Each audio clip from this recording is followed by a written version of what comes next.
My name is Christopher Stillar. I'm just your average, ordinary guy. I've been married to my high school sweetheart for over 20 years, and I'm the father of 4 children. I live a typical life, ordinary in every way. Oh yeah, did I mention? I hear and see dead people.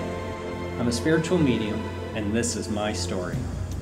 In the mid-90s, a traumatic and serious health crisis, combined with the death of my beloved grandmother, changed my life in ways I could never have predicted. Now it is I who is changing lives. Real people in real pain, dealing with unimaginable grief, getting the chance to connect one more time with those they loved and lost. Changing people's lives and healing their souls with the help of their loved ones in spirit is my daily work, it's my passion, and my life's purpose. Welcome to my world, and welcome to Seeking Spirit. My name is Cheryl. Catherine, my sister, and we decided to, I feel like I kept getting messages telling me I needed to talk to him. And so I live in town and saw his name around, and we decided to book it. We've waited a year and we're here and very happy and hoping to hear from our mom today. The first thing that I want to say is prior to your arrival, which is pretty standard for the readings, I start to get my first connections or inklings coming through. I felt like I had 3 people coming through. I don't know your connection. We haven't met before, have we? No. Okay, you didn't look familiar to me. I have 3 people coming through, and I just want to say that I feel like I have an older female that would be mom or a mother figure coming through. I have a dad or father figure that's coming through. This does not mean in any way they were married. They could be. It's just that the way they're connecting above the 2 of you is one's a mom, one's the dad. And then I have a male that literally was the first person, I think, to grab my attention that I would say is definitely not at that level. To me, past young, or comes through as a young person past. The thing that I need to tell you, it may not be, I've seen you nod, but it may not be who you want. I hope it is, but the thing that came up, Cheryl, was that there was there was either some kind of massive head issue or a trauma issue that was coming up with the individual that I'm picking up on, okay?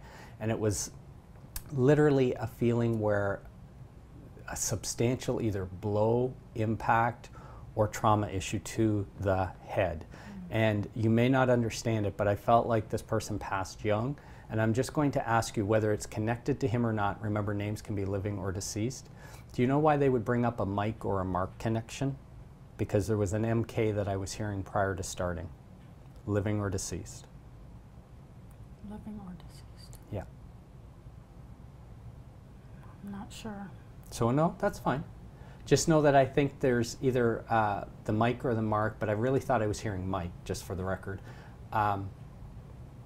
Whether he's living or passed, I'm not sure, but there will be a connection that I believe will come from the male that's passed in the tragedy or tragic way. It's such an abrupt feeling that he's giving me to the left side of his head. So I'm a little confused, obviously, and I know you are, but he was the first one coming through.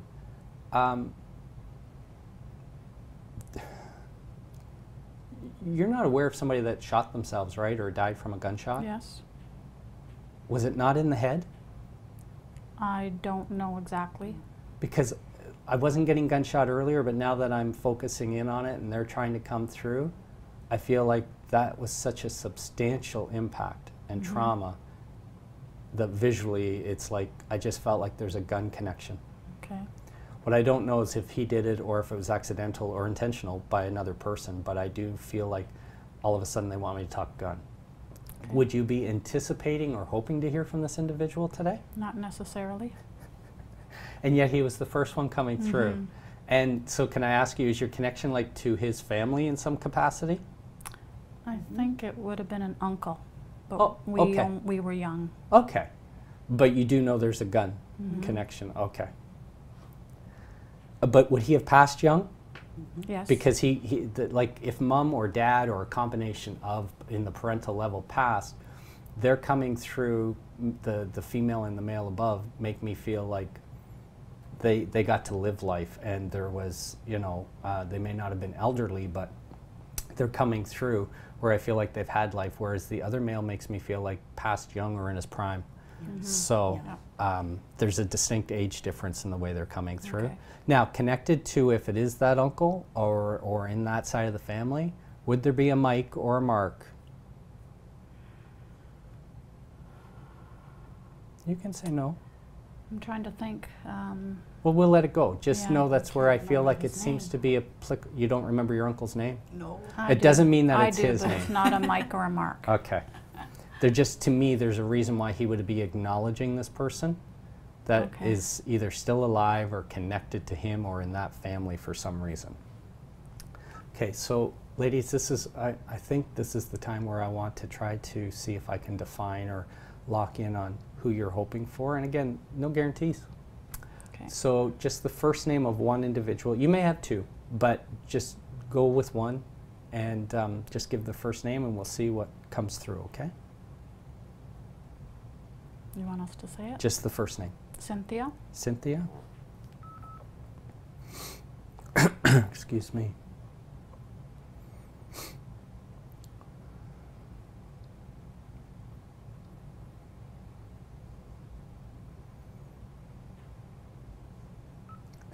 I want to laugh, and I don't know why. So to me, it will be indicative of her personality of making light of stuff or taking things as they come. I need to talk about a health-related passing or a health issue that she's bringing up, the female. The thing that I need to tell you is, I can't pinpoint exactly what it is because the thing she's laughing about is, I think there's multiple things going wrong. And I can't put my finger on just one thing for her. So, you know, if there's going to be a diseased feeling with it, so be it. But she kind of, I guess it will sound crazy to you why I would say she's laughing or joking about what wasn't wrong with me. I feel like I got to talk about 3 different things that she's acknowledging, and it's like I don't even know if they're all connected, but it doesn't matter because it's like I'm falling apart inside. And at the time, there's nothing funny about it. That's not why she's laughing. But upon looking back on it, she is laughing that, like, it's like, oh crap, now this is happening. And then it's like a catch thing, and it's this thing is happening, and it's like medically we can't keep up to it. And as much as I think people have hope and we want obviously a positive outcome, it just is insurmountable with the amount of stuff that is occurring and happening that medically they can't stay one ahead of.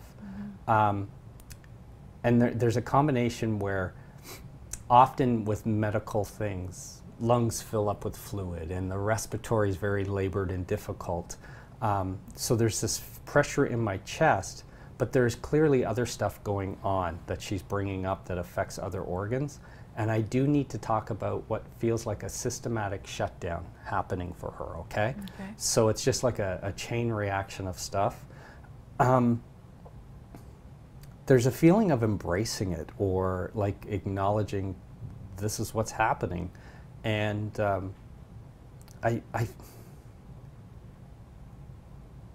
there's a point where I don't feel like it takes long for this shift or change to happen where she's totally out of it and not suffering or in pain about it. And I don't know if there's a few days that she's showing me, but it's got that kind of time frame to it. Do you understand? Yeah. That was a blessing. So even though she's technically, physically alive, she hears, she's aware, she's non-responsive for the most part, but she's very much aware. She makes hawk ears. She just went hawk ears. In life, she didn't want to miss out on much. So there's this feeling of like even being unconscious, I could hear and I was aware of who was around and who wasn't and things like that. She seems very gracious about that and very happy, but I can tell you that those days, if it's 3 or thereabouts, was a blessing for her because she is out of it and I feel like not in pain or not suffering. Did she have a catheter issue? Not sure. Do you know if there was something inserted to empty the bladder or? Yes. Oh my God, she did not want this or No. like this or was horrified by this.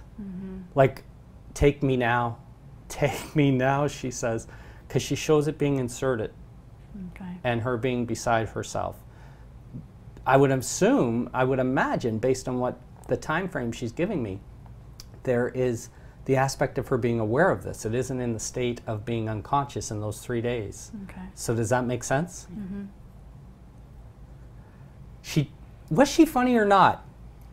She could be. Yeah. She makes me feel like, tell me I'm not a team player, allowing that to happen. Yeah. Tell me I'm not a team player, because it's like, I sure as hell didn't do it for me.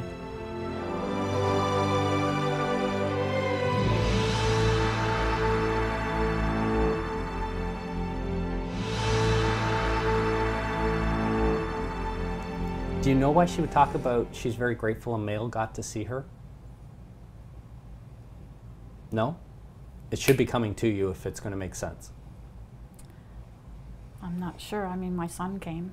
Is there anything that would make me feel like he came from the West or a West issue of why Yes. she would indicate Yes. that? Because she's like, I'm pulled west. I don't know if that means out west. I don't know if that means west of her, and I'm not trying to be vague, but she's very specific about he came from the West. I think I know. Yeah. Yeah. And she's like over the moon about him Okay. getting there. I think I know. So does that make sense? Yes. Okay. Like ecstatically happy. It's not that she's not happy to see everybody else, because Right. she is. No, Yeah. we understand. But this male, oh, Yeah. Mhm. she's very grateful. And I feel like because of that, she felt a lot of peace, or being put at peace because of Okay. this. And then it's like, I don't know how quickly after that, her passing, if it's a week or a few days or what, but it's like, then I'm good to go. Okay. Then I'm good to go. Is the time Yeah. frame work? Yep. Okay. Exactly.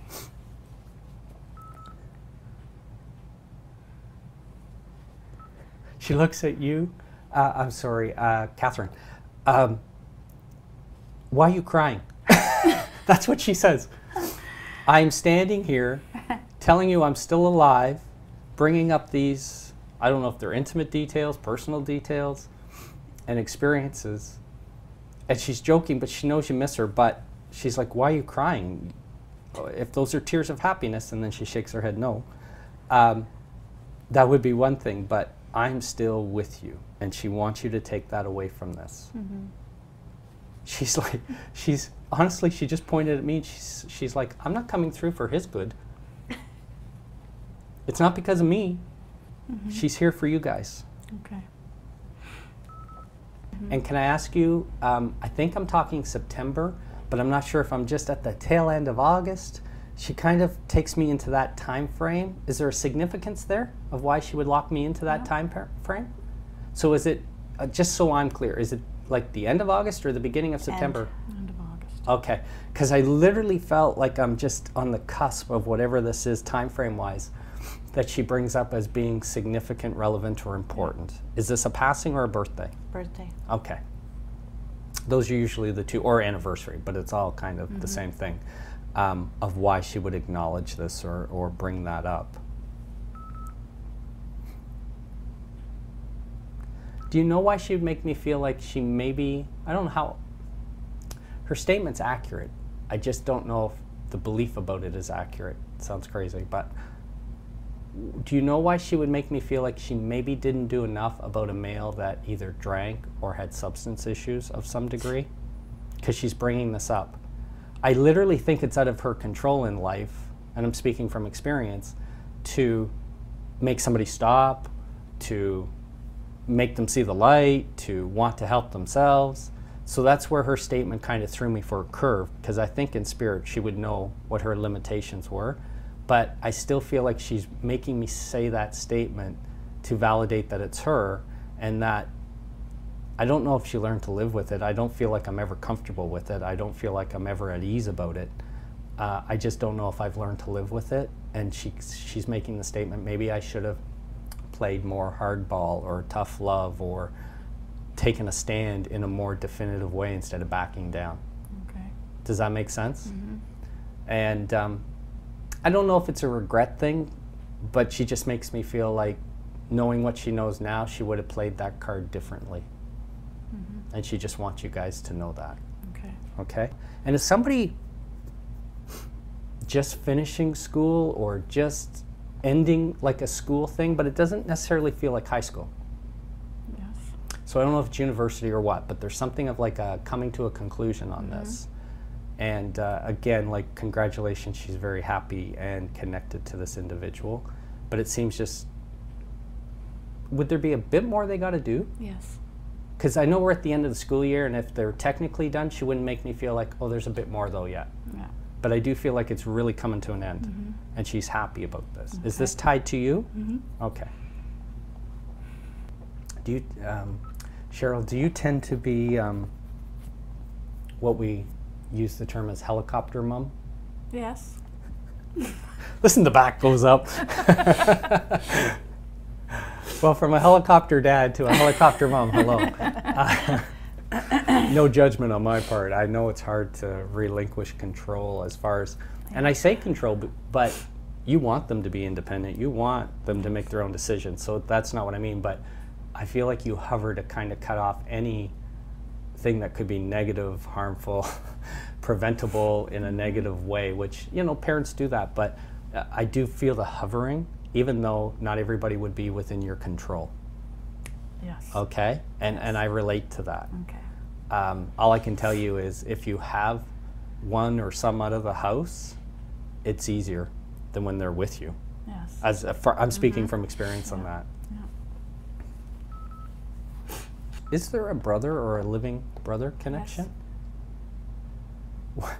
Why would there be the thing like, I wonder if she'll not just acknowledge him, but was there something about, I don't want to say special treatment, was there a perception like she would justify things or cover Yes. for? Yeah. Yes. Because she brings this up about the son. Yeah. Exactly. And she's not going to apologize for that. So I don't know what that means. We understand. Do you? We do understand. And do you also understand when I say to you, even though you've just said it and you're totally okay with it, it's not a favoritism thing? No. Yeah. I don't know if she worried more throughout life. I don't know if it's like she felt he had a harder row to hoe. I don't know, but Yeah. there's something where she, whether it's justification or not, I don't know. I don't think she feels that way now, to be honest with you, because when we pass, we get this full perspective Yes. thing. And when you think of it, Cynthia's gone through the worst. She's up and died. She's made the transition and she's fine and connected and whole. So she knows for a fact that each one of you will be the same and your offspring, and as the time comes for transition. So her worry is not the same, or her focus is not the same. But I feel like in life, there was the, I don't know if it's a doting on or making excuses for or a justifiable thing. Not always the healthiest too for the person. You know, it doesn't help them out in the long run, and I think she's trying to own that. Okay. But you get all that about a Yes. brother? Yes. Okay.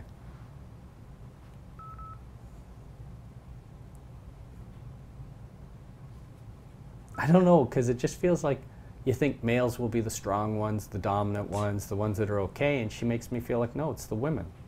It's the Yeah. women that are course. strong and dominant. No, That's seriously. what she taught us. Yeah. Seriously? Yes. So I don't think she worried about the same for you guys. Like, I feel like you were instilled with, and you had whatever it is, whether it's ethics and family and, you know, the maternal thing and all that. She just never worried about you guys, but I just feel like there was more attention on him for whatever the reason, which I can't say is positive reasons. Yeah, we understand. Okay.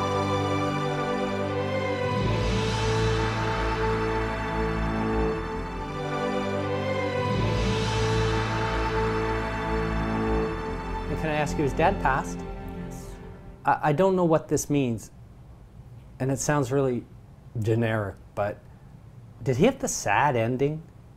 Do you know why she would say the sad ending? Yes. Because people felt sad for her, even though whether he brought it on himself or, and she's not being heartless about this, there's like contributing factors for periods of time that made it all come this way. Yeah. But it's pretty horrendous what he's going through internally. Yes. And that might sound like I'm just duplicating what your mom said when she first came through, but I'm not. There's something else where I don't know if there's like internal bleeding stuff. I don't know if there's like not expelling stuff properly that has caused an extensive amount of problems. Okay. Do you get that? Yes, I do. I do feel like despite, you know, hopefully because it's dad, there's some form of love, and I'm not saying there isn't. I understand there'd probably be issues in the way that she's bringing this across, but I still feel like people feeling sad or bad for him with what he experienced at that point, despite whatever the water under the bridge issue is. Yeah. You get all that? know that he's okay, and I'm not hearing that from him. Although I think he's probably the father figure that right out of the gate was there, Okay. besides the suicide guy, or whatever that is, the Yes. gunshot. But she's just talking for him. Okay. Like, I don't know if it's going to sound far-fetched or if it's something you're hopeful for, but it's like her way of saying we're together or we're connected. But there is a Bill or Billy or something too that she referenced, like that she's connected with since she's been Okay. over there. But I feel like it's important to know your dad's not the same person that you might remember. He just isn't. Okay. Okay? Catherine, do you have a son? Maybe a son-in-law, I have no clue, but a younger male living. What would be the realization at this point in time, I think it's already occurred, where it's like you kind of put your arms up and say, I can't really do a whole lot more, and there's like an acceptance of this at this point in time? Do you understand that? You're not wrong. It may not feel great or feel happy, but it almost feels like coming to that realization at this point in time. I don't know if it brings you peace, but I feel more calm about it than, I don't know if it's a worrying thing or an anger thing or what, but do you get that? She just wants you to know she's got your back and she's aware of what you're going through and she knows it's not easy. But I honestly say that in a situation where I feel handcuffed as a parent, I think there's not a lot more you can do at this stage. And then you hope and pray for the best. And I'm not trying to make it sound cynical. Horrible. I don't know what the situation is. I just feel kind of, from your standpoint, either tapped, exasperated. I don't know what else I can do. And it makes me crazy. So I don't want to deal with it. Is that all part and parcel? So, yeah. You think I've exaggerated it? Yeah. Okay. I don't know why, but she brings it up about a son or a younger male, and I feel like what she's explaining is the way that you feel about it. Okay? She just laughed and said if we could only pick things for our kids, the people in their lives and the events, wouldn't that make it easy? You know. Does it still apply to your son? No. Oh, okay. Why would she say that statement then? Because it could be like son-in-law level. Yeah? To her, you mean? No, to her. Oh, okay. That's what I said, son or son-in-law. Yes. That's, you know, It's all the same because there's no distinction between Right. biological step or in-laws. So she just kind of shakes her head, but she's supporting you. But I do feel like you're kind of handcuffed or hands are tied. Yeah. I think you will, not marginally, I think you, it won't be easy. I see you doing a respectful way of dealing with something that's not always easy, but I do think for the most part you'll pick the high road because it's like the fallout could be greater if you don't. And it's just too much to lose. Hope you don't think I just kept talking to make that fit for you because she just kept talking about it. Is it making sense? Yeah. It's just you were thinking of your son at first? Yes. Okay. There's just no distinction. Yeah. Right. It was interesting. We were just curious how many people would come through because we've had kind of a rough year and a half with deaths in the family on my side as well as ours. And we just kept thinking, oh my God, like there could be a whole room full. But my mom seemed to have been there the whole time. Yes. And which I kind of figured she would be because she was very intuitive. And she has, her and my brother's son also have some abilities. And they don't accept it, so they kind of push it back. And I believe that's what Catherine does too. But we know it's always there. So I knew my mom would grab this opportunity. Well, about the days when she passed, knowing that we were there, and also that our brother came, and he wasn't always there. Yeah. So that was the main thing, that she knew he was there. He wasn't really in our lives. Basically, he was gone when I was like 6 and she was younger. So she doesn't always have too much of a connection because I was always the one who kept in touch with him. So, and he died young, so he was like 58. And he did have the issues with the intestines or whatever. So it was not a good, like it was a shame, like she said. It was a shame that that's how it all ended up, because it didn't need to be, and maybe it ties back to that whole drinking thing.